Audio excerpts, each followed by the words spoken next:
जय हिंद साथियों, स्वागत है आप सभी का YouTube channel Kanhaiya GS world में। दोस्तों, हम लोग आ चुके हैं नए टॉपिक पर जिसका नाम है जनहित। जनहित यानी कि जनता का हित, समाज का हित, लोगों का हित। ठीक है, यह यूपी पुलिस के मेंटल एप्टीट्यूड यानी कि मानसिक अभिरुचि टॉपिक के अंतर्गत आता है, जिसको इंग्लिश में कहते हैं पब्लिक इंटरेस्ट। ठीक है, यह रेडियो ऑपरेटर, इसके अलावा यूपीएसआई, यूपी पुलिस कांस्टेबल यानी यूपी पुलिस के जितने भी एग्जाम होते हैं सब में यह चैप्टर कॉमन रहता है, यह टॉपिक कॉमन रहता है, मेंटल एप्टीट्यूड वाला। इसमें हम लोग थ्योरी क्लासेस करेंगे, इसके बाद एमसीक्यू भी करने वाले हैं। बाकी रेडियो ऑपरेटर का क्या है, कब तक होगा एग्जाम, इसके बारे में भी बात करेंगे। बने रहिए वीडियो में। ठीक है, चैनल पे नए हैं तो सब्सक्राइब वाला बटन भी दबा लेना है, बाकी वीडियो को लाइक करते हुए आगे बढ़ जाना है। चलिए देखते हैं दोस्तों, यदि आप यूपी पुलिस कांस्टेबल की तैयारी कर रहे हो तो यहाँ पर यूपी पुलिस कांस्टेबल के लिए सबसे अच्छी बुक यहाँ पर आ चुकी है चक्षु पब्लिकेशन की, जो कि उत्तर प्रदेश पुलिस कांस्टेबल 2023 के लिए आपके भर्ती परीक्षा 2023 के लिए स्टडी गाइड के रूप में आपके लिए बहुत ही बढ़िया साबित होगी। आप इसको देख सकते हैं, इसमें नवीनतम पाठ्यक्रम पर आधारित पूरा डिटेल से दिया गया है। बाकी टॉपिक वाइज टॉपिक यहाँ पर दिया गया है।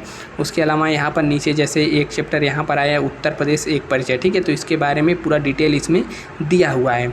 ठीक है, इसके अलावा यहाँ पर बात करेंगे तो यूपी पुलिस मतलब परीक्षा गाइड के अलावा यहाँ पर यूपी पुलिस चक्षु पब्लिकेशन के लिए भी, मतलब चक्षु पब्लिकेशन जो है यूपी पुलिस, यहाँ पर देखेंगे तो 8 सॉल्व पेपर आपको मिलने वाला है। इसके अलावा 10 प्रैक्टिस सेट और भी बहुत कुछ इस पुस्तक में है, तो आप लोग इसको ज़रूर लीजिए।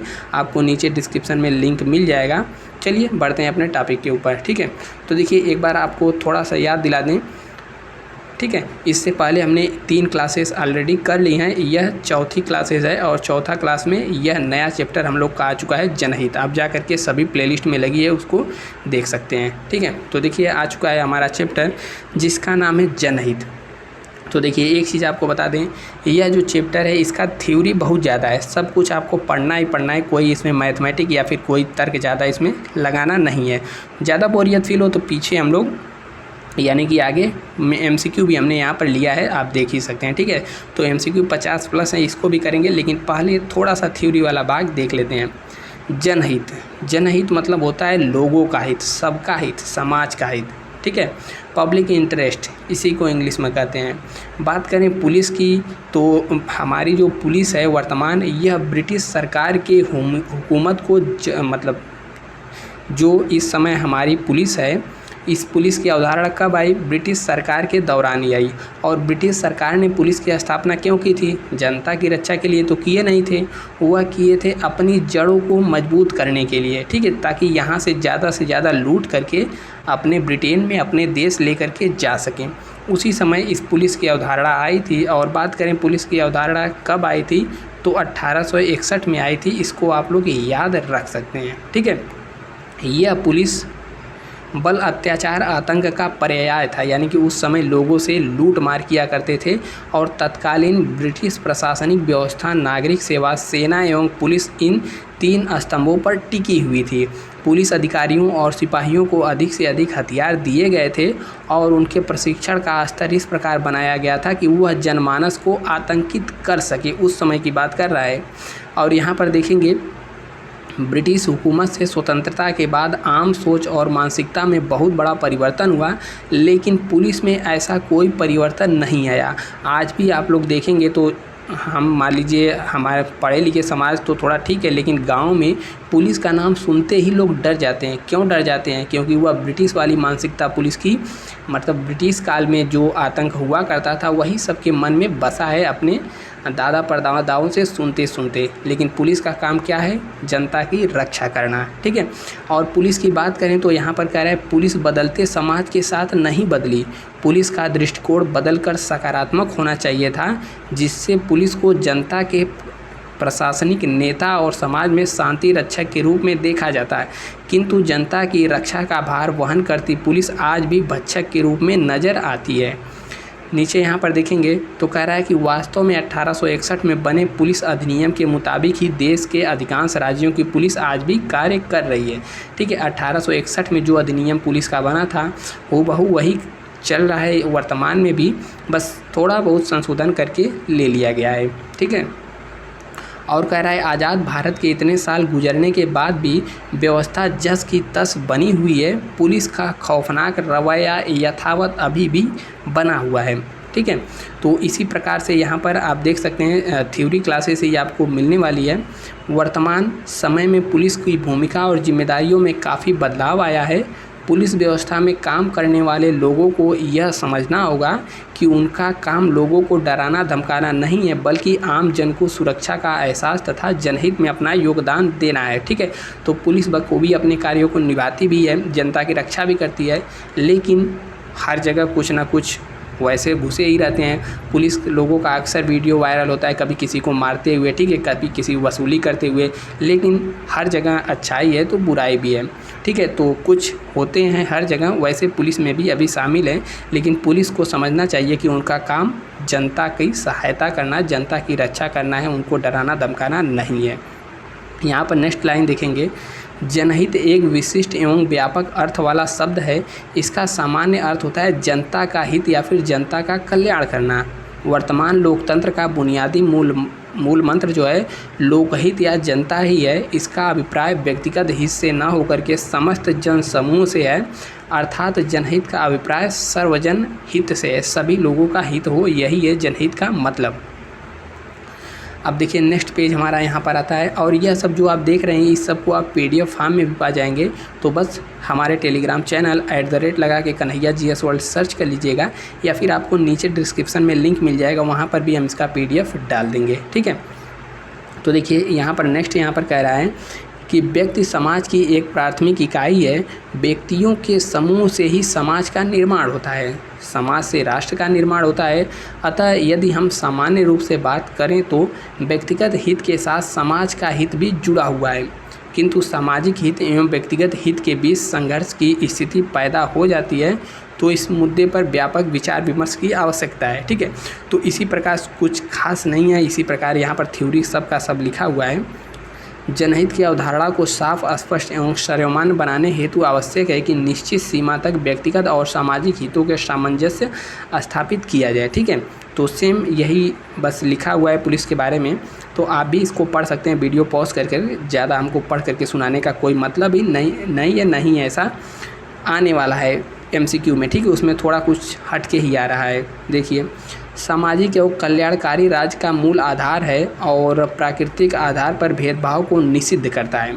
संविधान की बात करें तो संविधान के अनुच्छेद 15 से 18 एवं 38 और 39 में आर्थिक और सामाजिक न्याय को सुनिश्चित करने का उपबंध है। ठीक है, और समाज का जो मतलब संविधान का जो प्रस्तावना है, उद्देशिका है, उसमें भी यह स्पष्ट रूप से कहा गया है कि भारत के समस्त नागरिकों को अवसर एवं प्रतिष्ठा की समानता उपलब्ध होगी। ठीक है, और संविधान के भाग 3 यानी कि मौलिक अधिकार में बात करें तो संविधान के भाग 3 के अनुच्छेद 12 से 30 तक में तथा 32 से 35 तक में व्यक्तियों के मूल अधिकारों का विस्तृत उल्लेख किया गया है। ठीक है, कि व्यक्ति के कौन कौन से अधिकार होंगे संविधान के भाग 3 के 12 से 30 अनुच्छेद तक और 32 से 35 तक में इसका वर्णन किया गया है।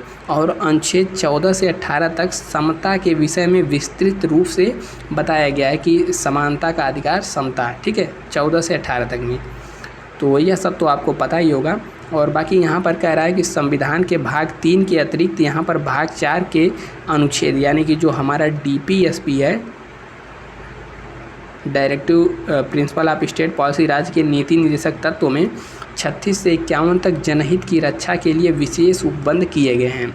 राज्य के नीति निर्देशक तत्वों का समावेश भाग 4 के 36 से 51 तक में किया गया है। ठीक है, और यहाँ पर देख सकते हैं संविधान का सामाजिक न्याय के दर्शन का वास्तविक तत्व इसी में निहित है। बाकी और बात करें तो संविधान के अनुच्छेद 42 तथा 43 में स्पष्ट किया गया है कि राज्य कार्य की न्यायसंगत एवं मनोचित दशाएं, निर्वाह, मजदूरी, विशिष्ट जीवन स्तर एवं सामाजिक संस्कृति जनता को अवसर प्रदान करेगा। ठीक है, तो आर्टिकल 42 और 43 में कहा गया है कि राज्य जो है यानी कि कोई भी राज्य व्यक्ति को उसके न्याय संगत यानी कि जैसा कार्य करता है उसको मजदूरी वैसी मिले और मनोचित सबको दशा मिले, प्रसूति को सहायता मिले, निर्वाह मजदूरी मिले और सामाजिक एवं सांस्कृतिक अवसर जनता को प्रदान करने का प्रयास राज्य करेगा, ऐसा 42-43 आर्टिकल में कहा गया है। इसके अलावा अनुच्छेद 39 में कहा गया है कि राज्य अपनी नीतियाँ, यानी कि कोई भी राज्य है अपनी नीति, आर्टिकल 39 में कहा गया है इस प्रकार से बनाएगा, इस प्रकार से संचालन करेगा जिससे स्पष्ट रूप से समुदाय के भौतिक संसाधनों का स्वामित्व और नियंत्रण वर्गीकृत हो। ठीक है, यानी कि ऐसा नियम कानून बनाएगा, ऐसा अपने राज्य की नीति बनाएगा कि कोई भी संसाधन है किसी एक व्यक्ति का कब्जा उस पर न हो। ठीक है, सभी में वितरित हों। और आर्टिकल 41 में बेरोजगारी, वृद्धावस्था, बीमारी एवं अन्य अनहर यानी कि जो न कर पाए अभाव की दशाओं में लोक सहायता पाने का अधिकार का भी वर्णन किया गया है आर्टिकल 41 में। नेक्स्ट यहाँ पर देखेंगे, पुलिस की स्थापना का मुख्य उद्देश्य जो है समाज एवं समाज में रहने वाले व्यक्तियों के हितों की रक्षा करना है। जनहित के लक्ष्य को पूरा करने के लिए पुलिस एक महत्वपूर्ण एवं प्रभावशाली जरिया है। अतः पुलिस व्यवस्था को आधुनिक, सक्षम, व्यवहार कुशल बनाया जाना अनिवार्य है या फिर अपरिहार्य है।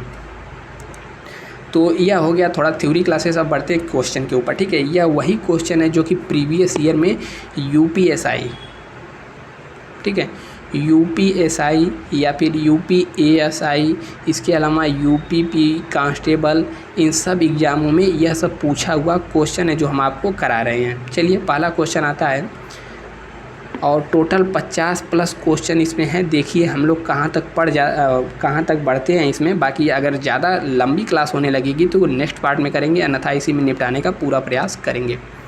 कह रहा है कि निम्नलिखित में से वह कौन सी स्थिति है जिसमें एक पक्ष को किसी तीसरे पक्ष के गैर कानूनी कार्यों के लिए आंशिक रूप से या पूर्ण रूप से जिम्मेदार ठहराया जाता है।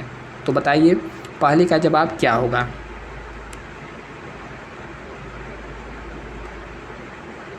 ठीक है, तो एकदम सही आपने सोचा है। सही जवाब क्या हो जाए, प्रतिनिधि दायित्व। नेक्स्ट क्वेश्चन यहाँ पर कह रहा है, देखिए यूपीएसआई 2021 में पूछा गया था। कह रहा है भारत में दहेज निषेध अधिनियम कब लागू किया गया था। तो इसका सही जवाब हो जाएगा 1961 में किया गया था भारत में दहेज निषेध अधिनियम। ठीक है, और 1960 में किया गया था पशु क्रूरता अधिनियम। तो 60-61 याद रख लीजिए।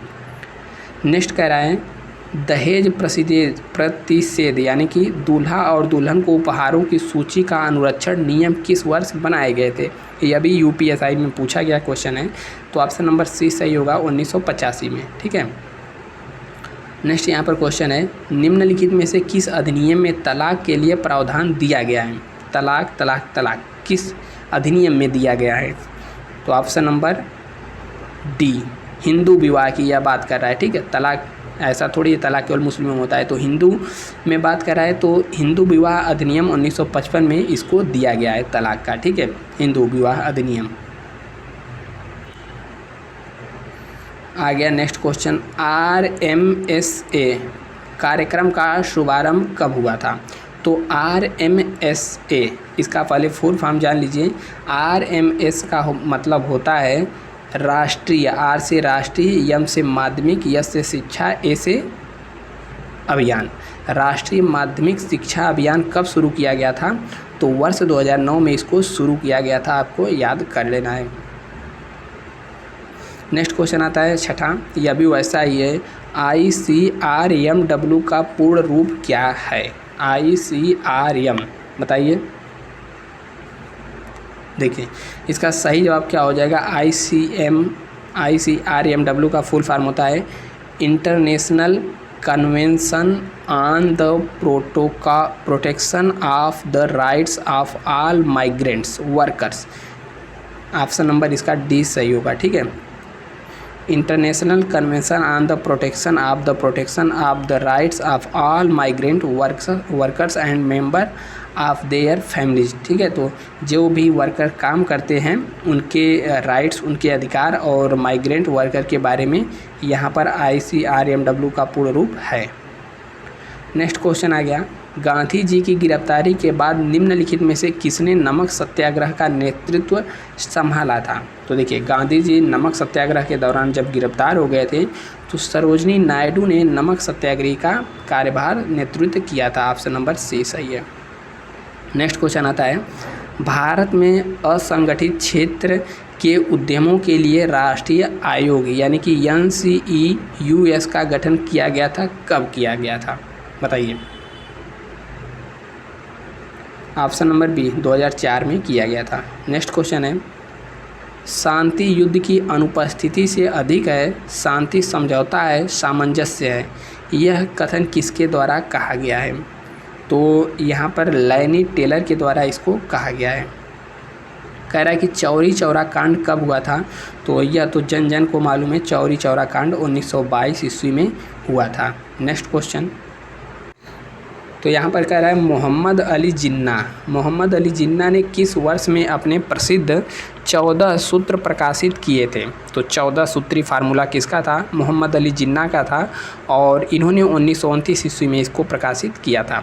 नेक्स्ट आता है, शुद्धि आंदोलन किसने शुरू किया था। तो शुद्धि आंदोलन सत्य शोधक समाज के द्वारा नहीं बल्कि आर्य समाज के द्वारा यहाँ पर किया गया था। ठीक है, और किसने किया था यदि पूछे तो स्वामी दयानंद सरस्वती ने। ठीक है, दयानंद जी ने इसको शुरू किया था।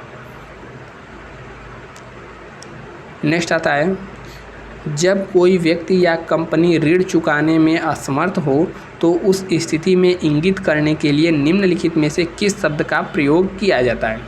अब सबको पता होगा दिवालिया हो गई, कंपनी जब दिवालिया हो जाती है यानी कि अपना कोई भी बैंक है या फिर कोई कंपनी अपने कर्मचारियों का ऋण यानी कर्मचारियों को वेतन न दे सके, वेतन छोड़िए यदि वह किसी से ऋण लिया है वह न दे सके तो इस स्थिति में कहा जाता है कि कंपनी या फिर बैंक दिवालिया हो गया है।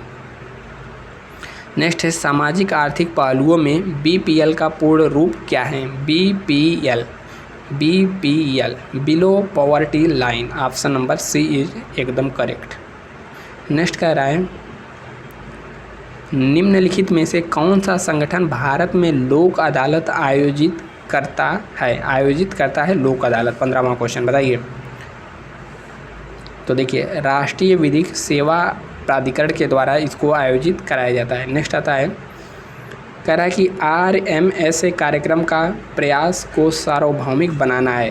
RMS अभी पीछे हमने बताया, याद करिए क्या था इसका फुल फॉर्म, राष्ट्रीय माध्यमिक शिक्षा अभियान। ठीक है, राष्ट्रीय माध्यमिक शिक्षा अभियान का किसको सार्वभौमिक बनाना है, तो एकदम सही जवाब हो जाएगा इसका ऑप्शन नंबर है माध्यमिक शिक्षा का।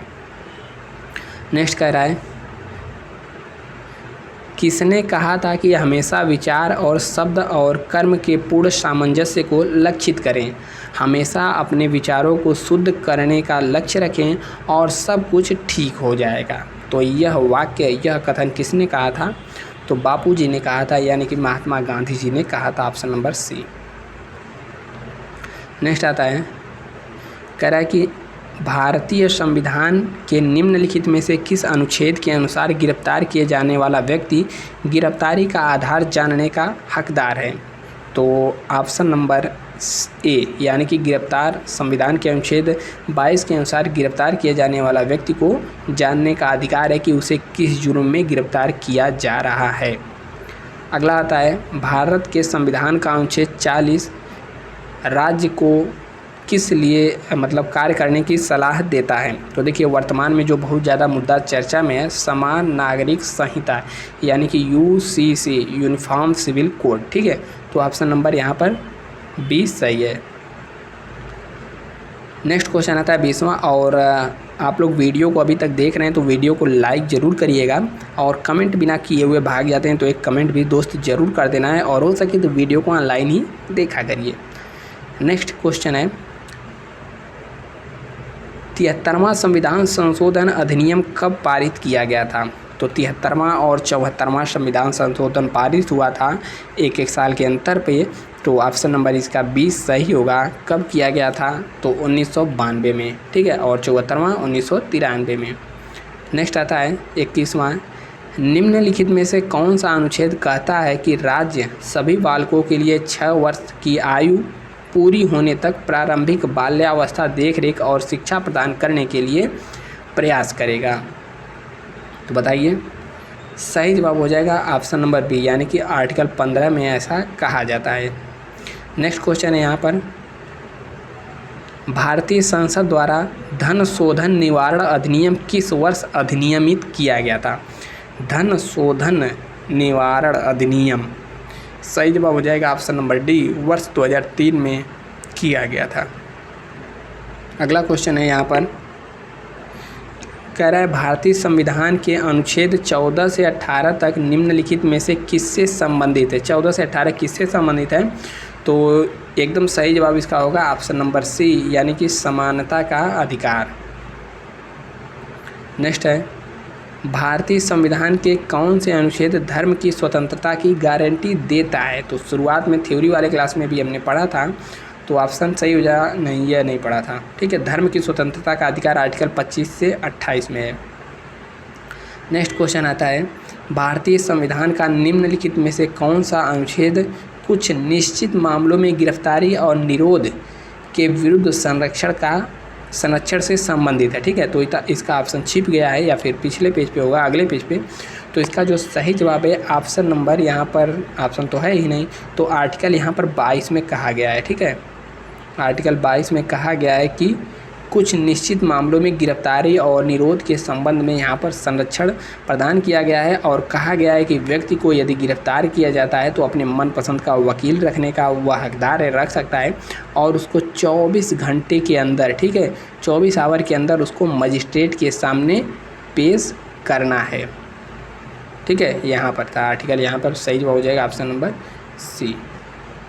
नेक्स्ट है यहाँ पर, भारतीय संविधान का निम्नलिखित में से कौन सा अनुच्छेद राज्य को महिलाओं और बच्चों के लिए विशेष कानून बनाने का अधिकार देता है? तो इसका सही जवाब हो जाएगा ऑप्शन नंबर डी, 15, अनुच्छेद 15।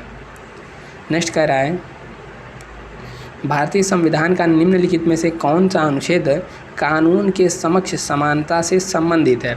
तो आर्टिकल नंबर 14, अभी पीछे हमने पढ़ा, 27 का ए। 28वां आता है, कह रहा है कि कौन सा अनुच्छेद राज्यों को विधानसभाओं में एंग्लो इंडियन समुदाय के प्रतिनिधित्व से संबंधित है? बताइए, 28वें का सही जवाब हो जाएगा आर्टिकल नंबर 333। विधानसभा की बात किया है ना, तो यहाँ पर लगे हाथ देख लीजिए कुछ और अनुच्छेद। ठीक है, आर्टिकल 330, 331, 332।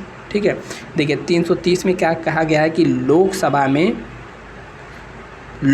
में एसटी एससी को आरक्षण दिया जाएगा। ठीक है, और 31 में कहा गया है कि लोकसभा में एंग्लो इंडियन को आरक्षण दिया जाएगा, और 332 में कहा गया है कि विधानसभा में, यानी राज्य के विधानसभा में एसटी को आरक्षण दिया जाएगा, और 333 तो आप यहाँ पर देख ही रहे हैं, 333 में एंग्लो इंडियन समुदाय को आरक्षण की बात की गई है। ठीक है, तो 330-31 लोकसभा से संबंधित है, और 32-33 राज्यसभा से संबंधित है। नेक्स्ट क्वेश्चन है, भारतीय संविधान का कौन सा अनुच्छेद एंग्लो इंडियन समुदाय के लाभ के लिए शैक्षिक अनुदान के संबंध में विशेष प्रावधान करता है? तो आ गया वही क्वेश्चन, भारतीय संविधान का एंग्लो इंडियन समुदाय के।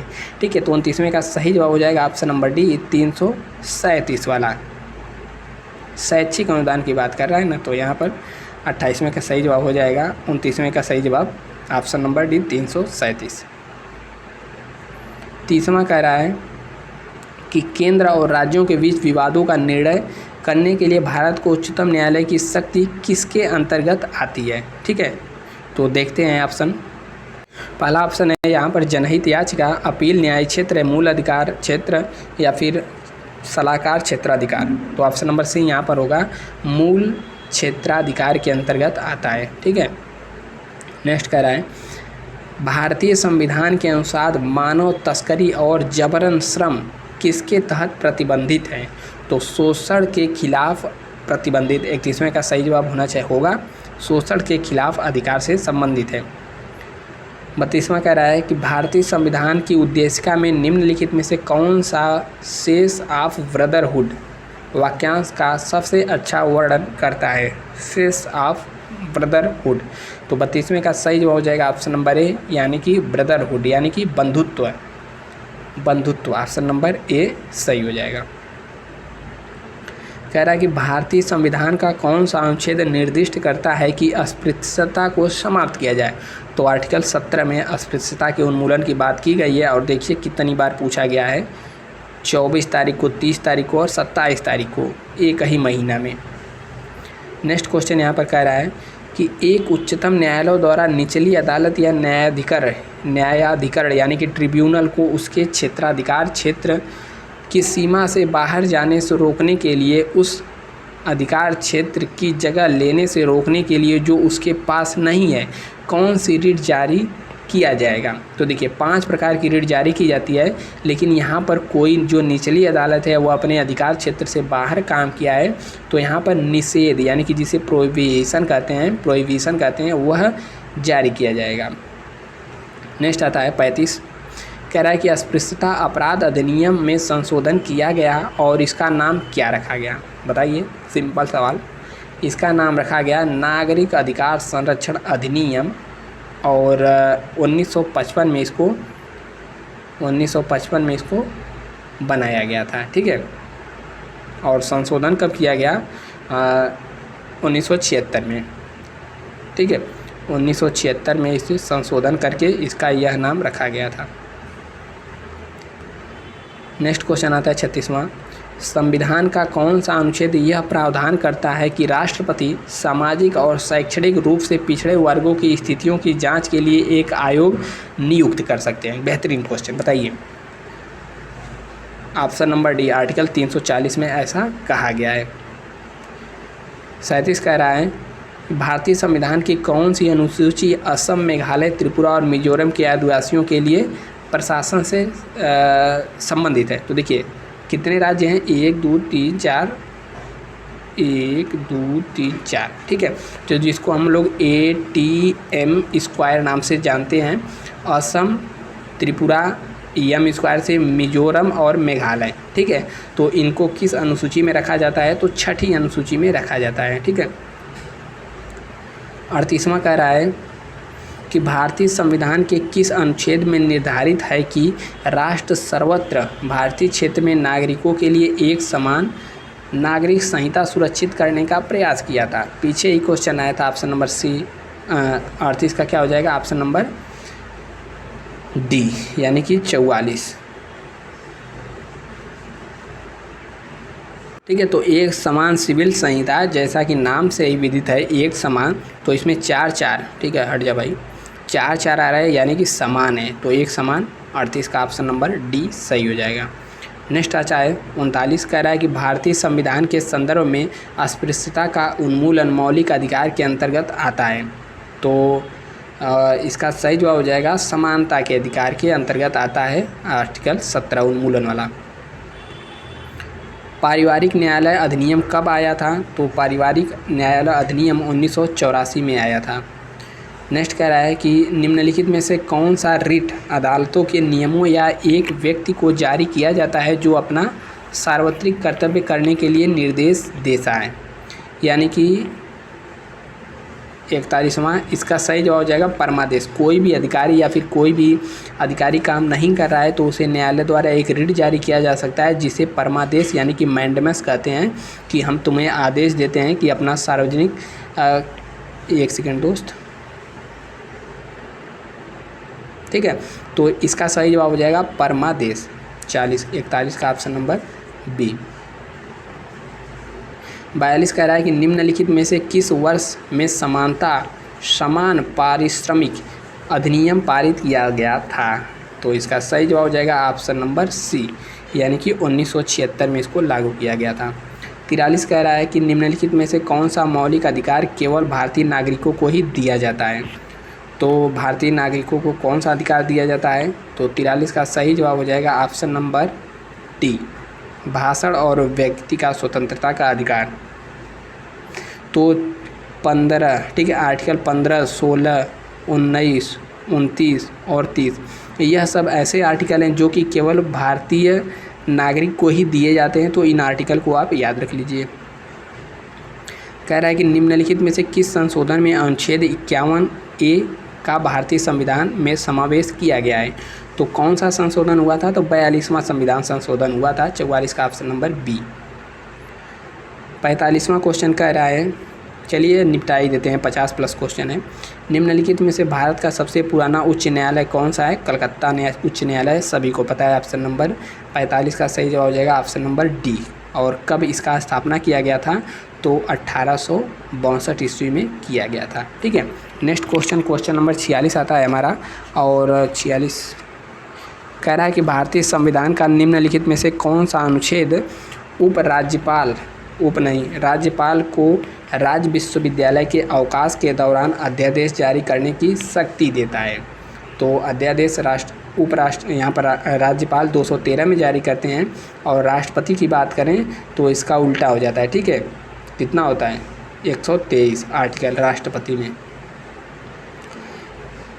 भारतीय संविधान किस अनुसूची में पंचायतों की शक्तियों के बारे में कहा गया है? तो 47 का सही जवाब हो जाएगा ऑप्शन नंबर बी। 11वीं अनुसूची में पंचायत के बारे में वर्णन है। कह रहा है कि अनुच्छेद 25 के अनुसार भारत के प्रत्येक नागरिकों को अपने धर्म को मानने, आचरण करने और किसकी स्वतंत्रता है? प्रचार करने की स्वतंत्रता है। प्रचार कर सकते हैं, धर्म को मान सकते हैं, न मान सकते हैं। यह आर्टिकल 48 में ऑप्शन नंबर ए सही है। कुछ दशाओं में कार्य करने, शिक्षा और लोक सहायता पाने का अधिकार भारतीय संविधान के निम्नलिखित में से किस अनुच्छेद में है? तो 41 में है, थ्योरी क्लास में भी हमने जाना था। नेक्स्ट है, कह रहा है कि सरकार को एक प्रणाली है जिसमें एक केंद्रीय प्राधिकरण और देश की विभिन्न घटक इकाइयों के बीच सत्ता को विभाजित किया जाता है। तो कौन सी प्रणाली है? ठीक है, तो सही जवाब हो जाएगा संघवाद। ऑप्शन नंबर यहाँ पर डी देखेंगे, सी देखेंगे, संघवाद। निम्नलिखित में से किस मामले में सर्वोच्च न्यायालय ने असाधारण परिस्थितियों में निष्क्रिय इच्छा मृत्यु की अनुमति दी थी? ठीक है, निष्क्रिय इच्छा मृत्यु की अनुमति दी थी, तो किस मामले में दिया था? तो सही जवाब हो जाएगा अरोड़ा शानबाग बनाम भारतीय संघवाद में दिया था। 52वां आता है, कह रहा है कि भारतीय संविधान के किस अनुच्छेद के तहत पंचायतों में अध्यक्षों के पदों के लिए 1/3 सीटें महिलाओं के लिए आरक्षित की गई हैं? बढ़िया क्वेश्चन है। तो 243 डी में दबे कुचले और महिलाओं के लिए यहाँ पर आरक्षण किया गया है, ऑप्शन नंबर बी। 53वां कह रहा है, निम्नलिखित में से किस अधिकार को डॉक्टर BR अम्बेडकर ने संविधान के हृदय और आत्मा के रूप में वर्णित किया था? तो देखिए, किसमें? संवैधानिक उपचारों का अधिकार, ऑप्शन नंबर सी हो जाएगा। ठीक है, और नेक्स्ट क्वेश्चन आता है, देखिए नेक्स्ट क्वेश्चन आया, कह रहा है कि आप देखते हैं कि एक युवा व्यक्ति एक वरिष्ठ नागरिक को अपशब्द कर रहा है, यानी कि गरिया रहा है। जब आप उससे प्रश्न करते हैं तो वह कहता है कि वह जो भी कहना चाहता है उसे कहने की स्वतंत्रता है, उसके पास है स्वतंत्रता। वरिष्ठ नागरिक पुलिस से शिकायत करना चाहता है। इस स्थिति को सौहार्दपूर्ण हल करने के लिए आप निम्नलिखित में से किस तरीकों को अपनाएंगे? तो देखिए, ऑप्शन पढ़ेंगे तो पता चल जाएगा। ठीक है, तो देखिए पहले जानेंगे कि क्या बात है, क्यों गाली वगैरह अपशब्द कह रहा है, फिर दोनों पक्षों में शांति बनाए रखने के लिए कहेंगे। ठीक है, वहाँ पर थप्पड़ उप्पड़ नहीं मारना है, सौहार्दपूर्ण स्थिति को संभालने के लिए कहा था ऑप्शन में, क्वेश्चन में। कह रहा है कि कल्पना कीजिए कि आप कार्यालय जा रहे हैं और आप देखते हैं कि एक मोटरसाइकिल एक कार के साथ दुर्घटना हो गई है। मोटरसाइकिल चालक गंभीर रूप से घायल हो गया है, तो आपकी पहली प्रतिक्रिया क्या होनी चाहिए? तो देखिए, जब घायल होते हैं तो पहले देखिए यहाँ पर किसी को धरपकड़ नहीं करेंगे, पुलिस को सूचित नहीं करना है, सबसे पहले बुलाना है एम्बुलेंस को। एम्बुलेंस को बुला दीजिए, पहले जान बचे उसकी। नेक्स्ट कह रहा है, आपके अनुसार जनता को समाज के नियमों और अधिनियमों को पालन करना चाहिए? कभी कभी करना चाहिए संतुष्ट करने के लिए, नहीं भैया, जब भी इनका पालन करना संभव हो या फिर भले ही उसके हितों के खिलाफ हो, अगर यह उसके लिए उपयुक्त है और पालन करना सुविधाजनक है। तो देखिए इसका सही जवाब क्या होगा? सी। भले उसको हितों के खिलाफ है लेकिन उसको अधिनियम को लागू करना है, पालन करना है सभी को। ठीक है, नेक्स्ट कह रहा है, हत्या के एक मामले की सुनवाई यानी कि ट्रायल कहाँ पर होती है? तो जाहिर सी बात है जिला एवं सत्र न्यायालय में होती है। ठीक है, ट्रायल की बात कर रहा है, हत्या के मामले की ट्रायल कहाँ पर होती है?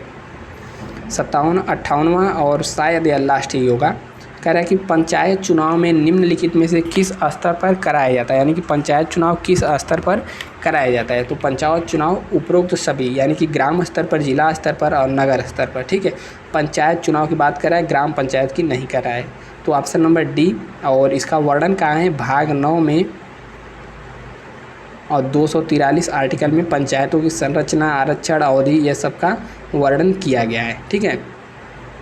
ठीक है, तो इसमें कंफ्यूज नहीं होना है। नगर पंचायत का चुनाव होता है, ग्राम पंचायत का चुनाव होता है, ठीक है, जिला पंचायत का चुनाव होता है।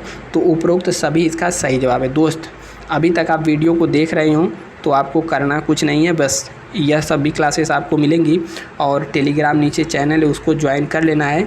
बाकी चैनल पे दोस्त नए हैं तो सब्सक्राइब वाला बटन भी आपको दिख रहा होगा, दबा देना है। कमेंट तो ज़रूर करना है, बिना कमेंट किए भागना नहीं है। एग्ज़ाम डेट की बात कर लें तो देखिए इसकी एग्ज़ाम डेट बहुत ही जल्द होने वाली है। यूपी बोर्ड की, यानी कि यूपी पुलिस प्रोन्नति बोर्ड की बात करें तो सबसे पहले कोई एग्ज़ाम होगा तो रेडियो ऑपरेटर का ही होगा। जय हिंद।